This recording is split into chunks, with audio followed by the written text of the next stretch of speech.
Hi everyone, it is Tanya the Lady Strange. Welcome to the weekly collective reading for the weekly guidance for October 20th of 2024 to October 26th of 2024.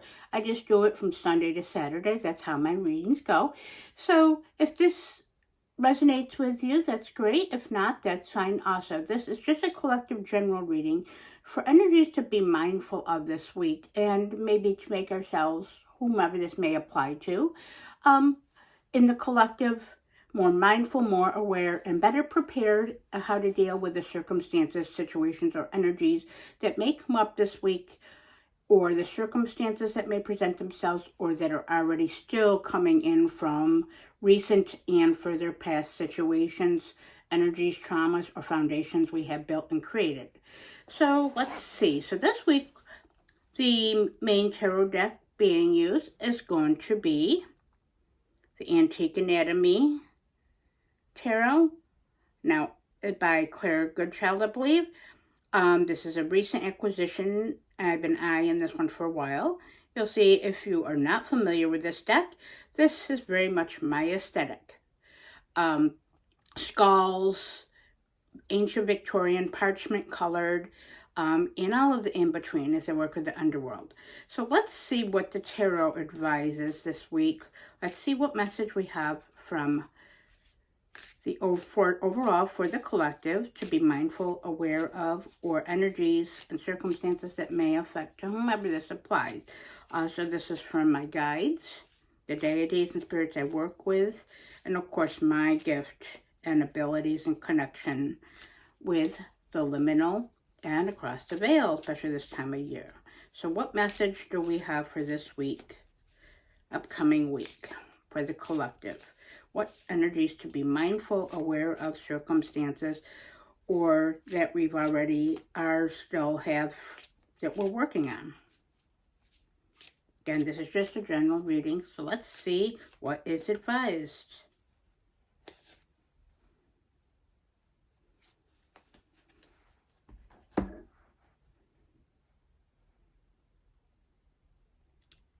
So this is the Three of Rods. Of course, this is an Antique Anatomy deck, so rods or wands in this deck. Look at that lovely combination of that and the botanicals. Love, love, love. Let's see what card 2 has on here. We have blades, and we have, sorry, my eyes and the lighting in this room is less than ideal, but it's pretty cold out here. Outside, it was like 40 out right now, so yeah. I just don't want to wrestle with that. So this is the 7 of blades, 7 of swords. Blades in this, obviously, are swords. And lastly, for the third one for the week, this is also another blade. This is the 8 of swords. So we got with the rods, we got a wands relating to the fire element, relating to will, creativity, motivation, things that we're trying to manifest, create, or energies that come into our life or that we're creating.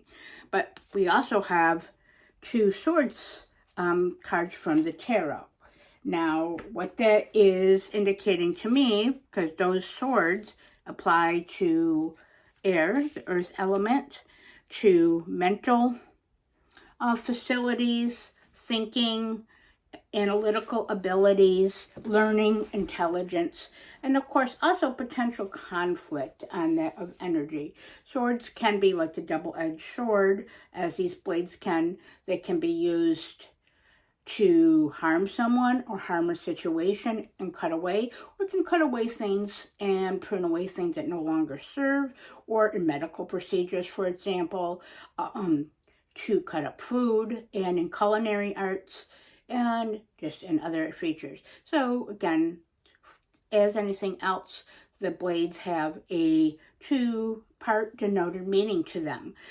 So The energy this week that is coming in, I believe, is being carried over from the past several weeks as we start moving and transitioning to the darker half of the year, especially if you are in the Northern Hemisphere and you are in the, North America. Then you're seeing fall everywhere. The temperature change, the crunching of the leaves, falling, things dying, and just the crone stage of Mother Earth, as I mentioned in other videos. She's cyclical and has her phases just as we do, just like the moon does. Everything does that, and it's inevitable. So, with that being said, this is, to me, feeling a carryover that's been happening for the past maybe 6-8 weeks still. Some of this residual energy that has arisen for those of us in the collective, for the collective overall, as we approach different things that are coming. And I'm not into politics, so I'm not even going to go into that, but that weighs heavily and affects us all. Even if we're not into it, it still affects us. And, yeah, so that's a big, huge thing, but this is not a political video. I separate that from everything. But yeah, some more stranger times, not in a good way, I believe, are ahead. But we each make do as best as we can for each other and for ourselves. So that's also what this message is saying because of what's being carried in. Now, this is with the Three of Rods. In this case, you see 3. 3 is a very magical number. Things come in 3, as they say in the old sayings, like death, karma, for example. If you are in purported to the threefold law, which I'm not, but if you are, still a lot of things come in 3. I even noticed that I work a lot with the number 3 and multiples of the number 3, like 9, for example. So 3 is a very powerful number. This is typically shows someone in the traditional Rider-Waite deck, which this deck is still based on that system very heavily.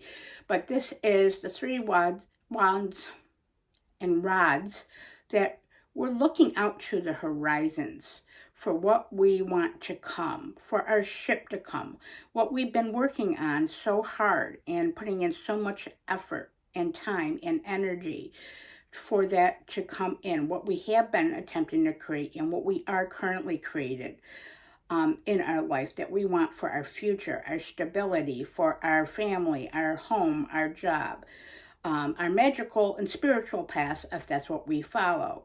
It is, to me, seeing that the multiples of 3 is, we're still in the beginning, but we're more moving towards the manifestation phase. So it's definitely not time to give up. It's more of what has to be planned. And further planning is needed to further achieve what's already those foundations that were found in the Ace of, in this deck would be the Ace of Rods and the Two of Rods. So progress has already been made for all of us, especially, like I said, in the past 6 and 8 weeks. And that may not be, that may be on a tangible level, that may be something internally, it may be both. It could be the smallest little things, and it can be large things, but mostly in between. So it's saying to me, the rods in this case, the 3, you're the center, but look at the opportunities around you, your options, and what you can use to create.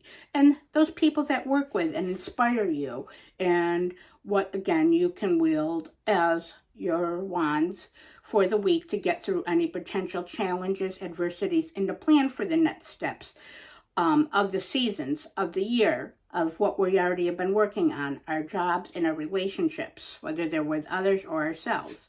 And just, again, planning for the upcoming season.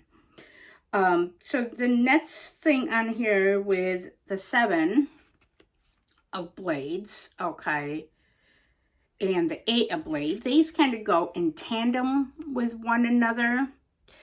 So the blades, again, on that, I feel there's a lot that we, as a collective, of whom this applies to. I know it certainly is me, because I'm a big swords gal, because I am overthink, I overanalyze, often to the anxiety level and overwhelm level. So yes, But in the Seven of Swords and the Eight of Swords often do get a bad rap in the tarot. And yes, they can have that depending on the circumstances that are involved, the other cards that lay about, and just the circumstances or people or what it may apply to. Each situation to each person is unique and different in each perspective. However, this is indicating to me with the Seven of Swords is take the resources that you have, like that Three of Wands, and use them, just as I mentioned in the previous last week and previous before. That's why I said this is a carryover of what we're continuing to move forth with. Take what you need and only what you need to move forth on your creative journey and what you are trying to make in your life and what you're trying to use that serves you in your purpose and that will serve others around you, and to manifest and create your future and to let go of what no longer is needed. It is best advised that you can get the upper hand. The Seven of Swords can be someone else getting the upper hand on you, but in this case it's not. By being resourceful and carefully planning and using your will and creative energy to effectively, that more is just going to continue to trickle in by consistency. The Eight of Swords is saying, just like it says to me and screaming at me by my guides, is how are you restricting yourself? Now, do you want to get the upper hand and use the positive aspects of the Seven Swords by being resourceful and despite the dangers and the uncertainty of the future and what's to come and what might be affecting us all and how we may be affecting each other and how the world is and the finance and just the weather and everything that's changing? How are we restricting ourselves? That's what the message my guides are saying, including to myself. How are we restricting ourselves? Are we really trapped in the Eight of Swords energy? Are we really thoroughly restricted?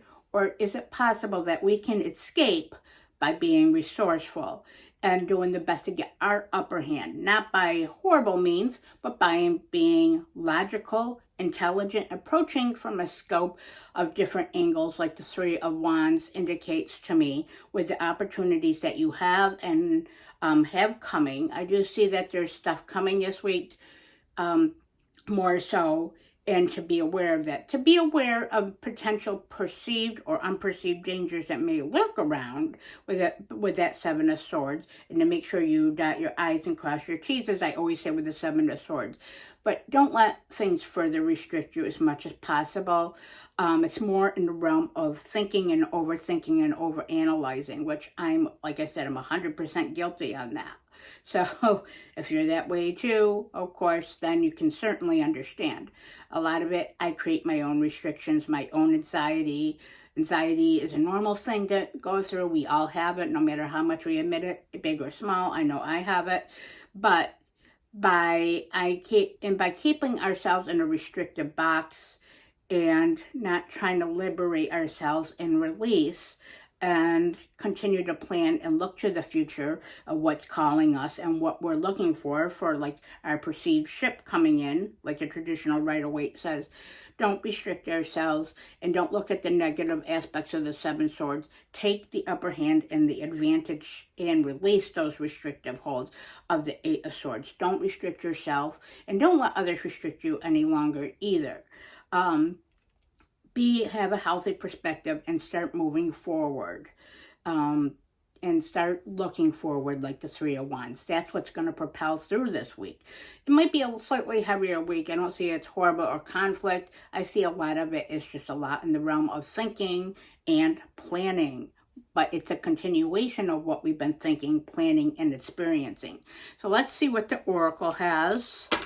The Earth and Bone, of course, which is going to be very complementary to the bones and anatomy of this. So let's see what the guides have and the universe has and complementary and clarification that the collective needs to know.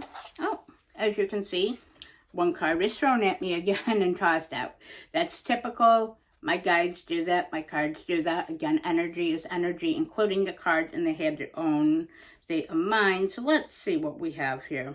Well, we're beginning a lot of this with the other oracle too, with roots or grounded, the trees a lot, with the Haunted Manor oracle, which I'm not using this week. but roots. This is actually saying ancestry, legacy, and tradition.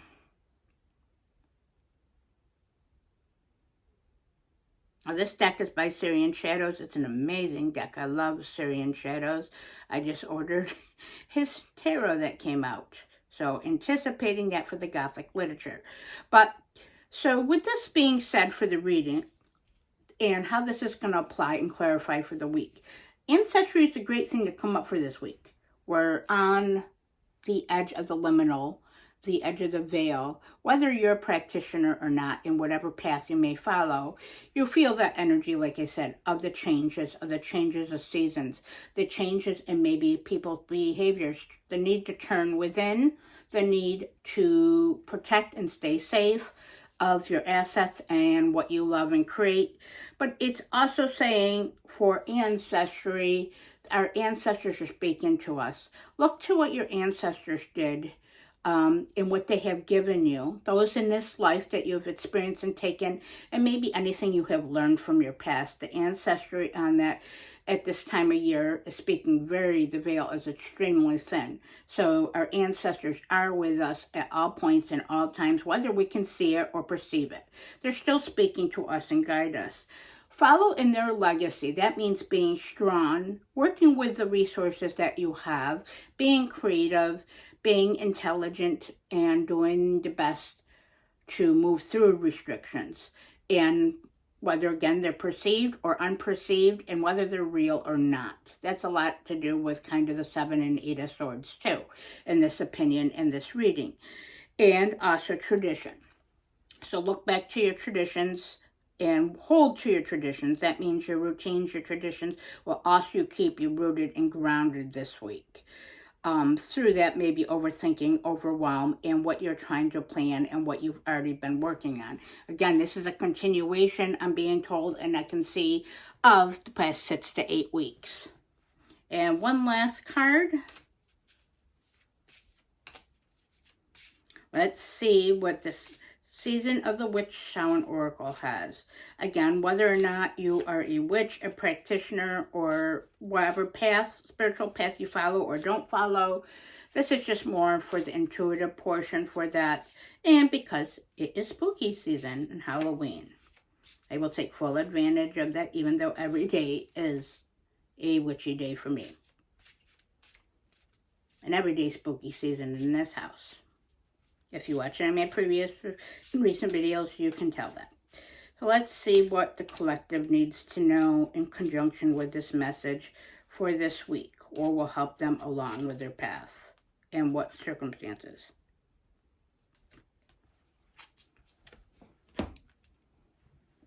Let me just take a look at this, like I said.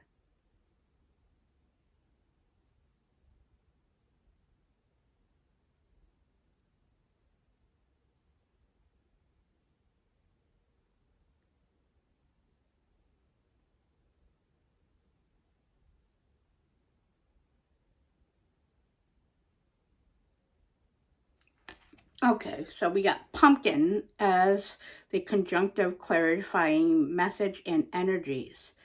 Now, pumpkin in that is obviously pumpkin spice season, and that pumpkin lattes, pumpkin pie, pumpkin spice. Well, for those of us that like it. Pumpkin is also an integral part of the U.S. tradition of Thanksgiving, pumpkin pie, and Thanksgiving with the turkey. That's always my go-to. I love pumpkin spice and lattes. So yes, I am one of them. But the pumpkin in this one, you can read this. I'm just going to hold this here so you can pause this if you're interested or would like to read that, despite my shaking. So this is indicating, it's saying to look within and feel that deliciousness, that warmth, the warmth like the pumpkin spice brings, and the tradition of the legacy. Look within, because pumpkin is very, for those that do resonate with the flavors of that and the smell and the aroma and the velvety texture of like pumpkin pie, or like I had delicious pumpkin pancakes yesterday for brunch. So things like that, the velvety warming effect that pumpkin has, and pumpkin spice, meaning pumpkin spice along with it has cinnamon in it, nutmeg, I believe, and other warming factors.